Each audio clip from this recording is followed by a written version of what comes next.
Colombia, un país pintoresco pero con muchos secretos. Acabas de comenzar un viaje a través de los rincones más oscuros de un acontecimiento que sacudió a la comunidad de una de las ciudades de este país. Prepárate para descubrir la verdad detrás de los titulares. Esto es La autopsia de un crimen. Capítulo 1. El rastro.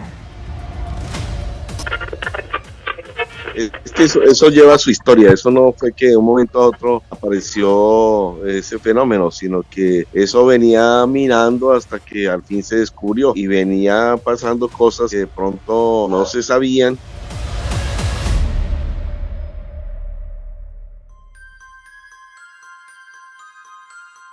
Esta historia se remonta a los años 90, en donde una institución de Barranquilla, una ciudad de Colombia ubicada en la costa Caribe, específicamente en el departamento del Atlántico, se dedicaba a desaparecer cuerpos y en otros casos asesinarlos para usarlos como material de investigación médica. Hablamos de la Universidad Libre, una institución prestigiosa, la cual secundaba estos actos en secreto. Pedro Pulido, médico forense, estuvo involucrado de cerca en este caso desde el principio. Desde el momento en que Julián, el novio de Lina, denunció su desaparición, Pedro asistió en todo momento, hasta el levantamiento del cuerpo de Lina.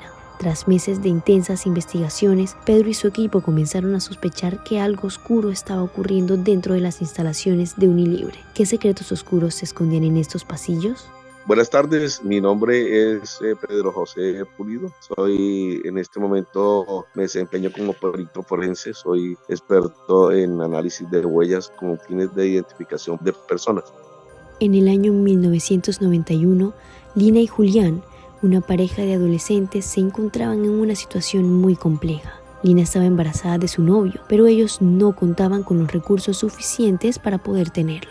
Así que optaron por buscar una forma fácil de salir del problema, y era practicarse un procedimiento abortivo, así que en esos momentos se encontraban tratando de acceder a él. Un día que un muchacho llegó llorando al juzgado de instrucción criminal permanente, lo que hoy en día se llama URI, a poner un denuncio de la desaparición de una persona que en este caso era su pareja, que la había llevado al hospital metropolitano y que cuando fue a reclamarla ya no la encontró. Entonces se le recibió el denuncio y ya empezó la investigación. Fuimos hasta el hospital y allí por ningún lado aparecía. Encontramos que en el libro de minuta había sido retirada por una funeraria. Se la habían llevado con rumbo desconocido. ¿Cómo falleció la persona? Según investigamos allí, que era una señorita de aproximadamente 17 años que tuvo un aborto provocado y que al ser un aborto provocado fue incompleto y le produjo una hemorragia que la llevó a urgencias allí a ese hospital.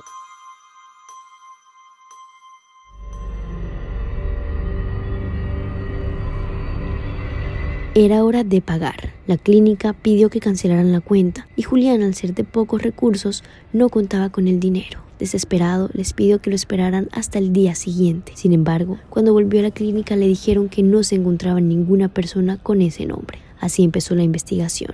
Se logró determinar entonces, como les dije, que una funeraria la había retirado y fuimos a la funeraria. La funeraria dijo que la habían donado a la Universidad Libre. Entonces ya siendo tarde de la noche, como tipo 9 de la noche, llegó ya la investigación a esa hora, pues solicitamos al señor juez que nos ordenara el allanamiento a ese sitio para verificar si ese cuerpo de esa señorita se encontraba allí. El juez accedió, nos dio la orden de allanamiento y inclusive nos acompañó porque en esa época el juez tenía que asistir a esa diligencia judicial. Fuimos hasta allí. En el momento de pronto el vigilante fue un poquito reacio, no quería de pronto facilitar el ingreso. En esa época se especulaba que en diferentes universidades, específicamente la Libre, se había creado una mafia de venta de órganos. Las funerarias ofrecían cuerpos que nadie iba a reclamar para facilitar su comercialización ilegalmente. Además, se comenta que los estudiantes tanto de medicina como de odontología sacaban provecho de estos cuerpos brindados por la universidad. Sabía que iba, por lo menos para este semestre, iban a comprar un cerebro precisamente. Por comentarios sé que lo iba a comprar, al final no sé si lo llegó a comprar o qué, pero sí escuché que lo iba a comprar.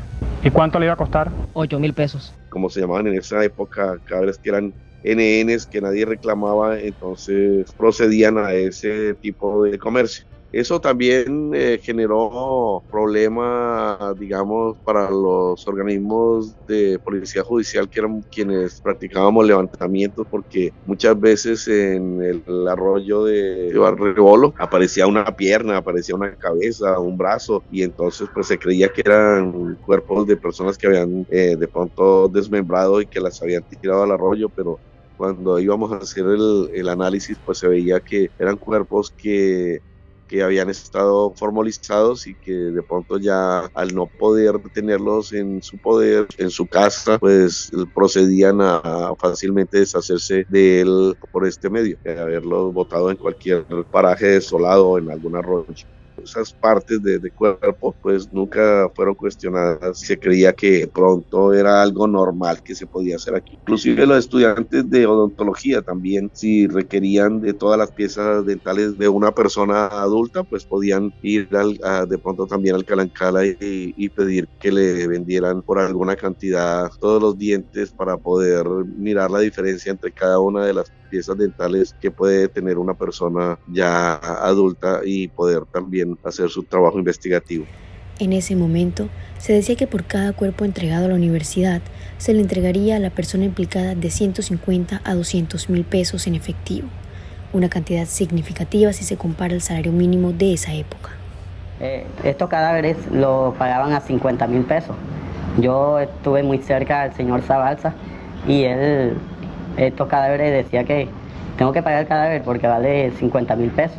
Entonces pues iban y lo vendían a las universidades, pues principalmente a la libre, se lo vendían por 250 a 300.000 pesos en esa época. Eso comparado, esa cantidad de dinero comparada contra el salario mínimo de la época, que eran más o menos 63.000 pesos, 80 pues era una cantidad pues más o menos considerable, de tal manera que fueron ingresando esos cuerpos allí, sobre todo en la noche los llevaban y el vigilante pues los recibía y al otro día él mismo les tenía la plata y entonces era así, algo así como un negocio por la puerta trasera de la universidad.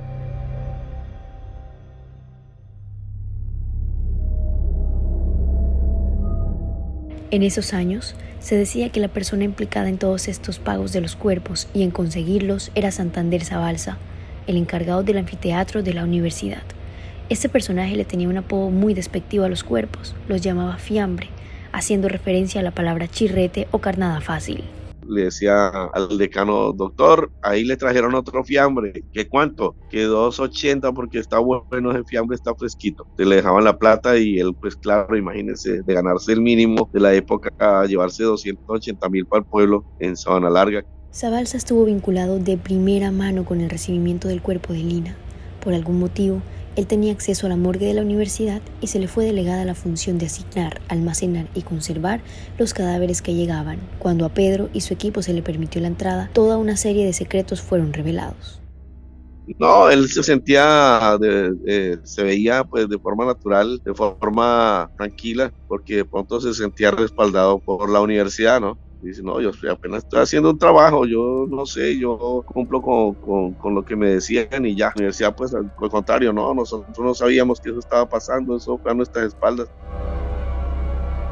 Encontramos varios cuerpos sobre la mesa, sobre las mesas, eran aproximadamente como 6 o 8 mesas, si no recuerdo, estaban todas llenas, cada una con cadáveres, y en alguna habían 2, y empezamos a buscar la de sexo femenino, que fuera de esta edad más o menos, y encontramos una que reunía esas características. Hicimos seguir al compañero, él la identificó.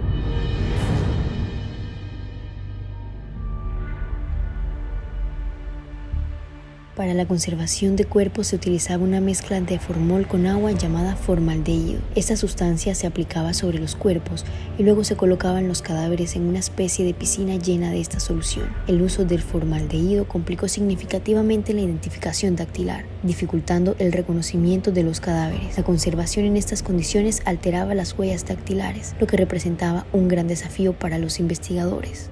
Él la identificó y bueno, entonces la sacamos del anfiteatro a la parte externa, en el patio de esa universidad, en la parte posterior, y allí donde había de pronto más luz se practicó el levantamiento, se hicieron las fotografías, se tomaron los datos de características de identificación de esa persona.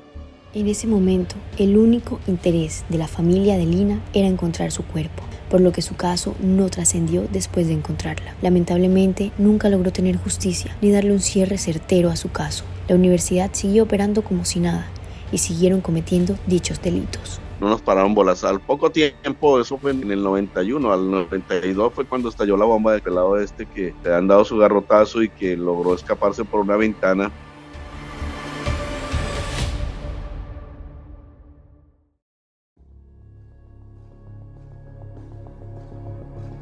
La bomba estallaría el 29 de febrero de 1992, cuando Óscar Rafael Hernández López, un recogebasura, contó a las autoridades todas las atrocidades que cometieron en contra de él. En la mañana de ese día se conoció algo impensable, un hecho atroz y que solo pensarlo da escalofríos. En la Universidad Libre asesinaban personas de la calle, o mejor conocidos como recogebasura. A pesar de que habían rumores, nadie había podido confirmar nada, aunque ciertos indigentes ya se habían dado cuenta de la desaparición de sus amigos. La cabeza intelectual de un poste y sacarle uña por uña, para ver si le duele lo mismo que nos está doliendo a nosotros, que actualmente somos personas humanas, no somos animales.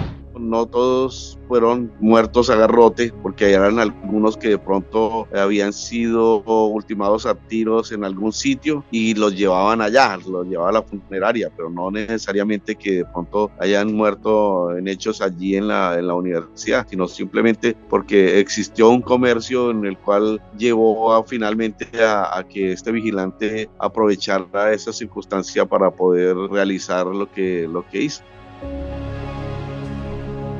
Gracias a un buen cuerpo de abogados, se estableció que la Universidad Libre de Barranquilla no tuvo vínculos con los homicidios cometidos por integrantes del cuerpo de seguridad. Por este caso solamente fueron condenados a 13 años de prisión Pedro Antonio Viloria Leal, Wilfrido Arias Ternera, Armando II Uriel Sierra, Saúl Hernández Otero, señalado por la propia víctima como el encargado de llamarlo, y Santander Zabalza. Después de que cobraba la plata se iba para Sabana Larga y allá ofrecía cerveza a todo su combo de amigos y les decían: tomen a salud del muerto, esto es a nombre del muerto, a nombre del fiambre, y la gente pues con tal de tomar gratis pues no preguntaban cuál era el origen de ese dinero, y